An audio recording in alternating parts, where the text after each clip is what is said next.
zijn bij het graf van Paul Kaufman. Ik mag dat zo meteen onthullen. Jullie zien hier een tafeltje met steentjes. En doordat we deze steen onthullen van Paul Kaufman blijft zeg maar de Jodenvervolging en de herinnering eraan blijft levend. Onderdeel van een Joodse traditie is dat er steentjes bij graven gelegd worden. En dat is eigenlijk een herinnering en een teken dat het graf bezocht is. Dus jullie mogen zo meteen allemaal een wit steentje pakken dat hier op die tafel ligt. Ik ga zo de steen onthullen van Paul Kaufman. En dan mogen jullie er zo meteen langslopen en een steentje bij het graf leggen. Omdat we daarmee kunnen blijven herinneren aan de verschrikkingen van de oorlog. En dat is belangrijk dat we dat ook blijven doen. En ik vind het verschrikkelijk mooi dat jullie daar vandaag jullie bijdrage ook aan geleverd hebben.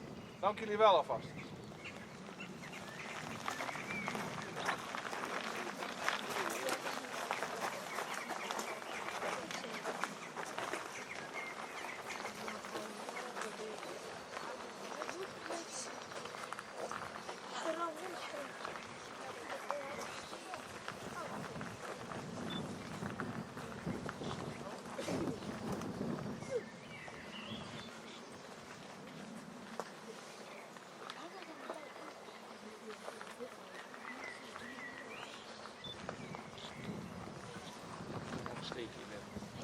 Nee, erin die bak.